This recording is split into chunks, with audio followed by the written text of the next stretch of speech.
आपल्याला या ठिकाणी इंग्लिश ग्रामरचा टॉपिक सिंग्युलर अँड प्लुरल शिकायचा आहे। सिंग्युलर अँड प्लुरल म्हणजे काय? एक वचन आणि अनेक वचन। तर तुम्हाला एक वचन आणि अनेक वचन शिकण्यासाठी तुम्हाला काही नियम लक्षात ठेवावे लागतात। तर आज आपण या ठिकाणी एक नियम शिकणार आहोत। ठीक आहे, कृष्णाई लक्ष दे। तर नियम काय आहे पहा, दिलेल्या नामाच्या शेवटी S, S H, C H, X, Z हे अक्षर असेल तर त्याचे अनेक वचन करताना ईएस प्रत्यय लावावा। समजला नियम?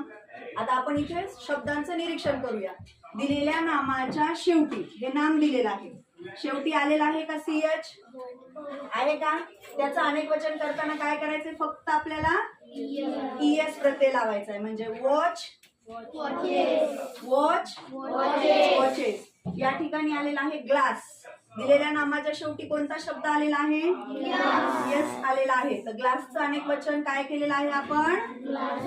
ग्लासेस। त्यानंतर मॅच, दिलेल्या नामाच्या शेवटी काय आलेलं आहे? C H. लक्ष द्या, काय आलेलं आहे? C H. त्याचं अनेक वचन करताना मॅचेस, ईएस प्रत्यय लावलेला आहे। त्यानंतर बघा काय आलेलं आहे? एक्स। काय आलेलं आहे? एक्स आहे का? एक्स आहे का? मग त्याचं अनेक वचन करताना ईएस म्हणजे फॉक्स, फॉक्स बोला, फॉक्सेस। चर्च, शेवटी सीएच आलेला आहे। त्यानंतर क्लास, काय आले शेवटी? यस। काय करायचं? ईएस प्रत्यय लावायचा। ठीक आहे, गॅस, गॅसेस। डिश, त्यानंतर बुश, तुम्हाला म्हणायचे सर्वांना बुश,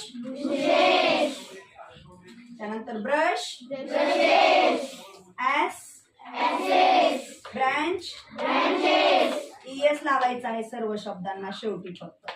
लक्षात आलं? चला, टॅक्स, त्यानंतर बेंच, बेंचेस। बॉक्स, नामाच्या शेवटी काय आलेलं आहे? एक्स। काय लावायचं? ईएस। त्यानंतर फॅक्स, फॅक्सेस। बज, बजेस। लक्षात आलं का? लक्षात आलं का सर्वांच्या? तर अशा पद्धतीनं आपण हा नियम शिकलेलो आहोत। उद्या आपण दुसरा नियम शिकणार आहोत। सर्वांनी लक्षात ठेवायचा आहे। समजला?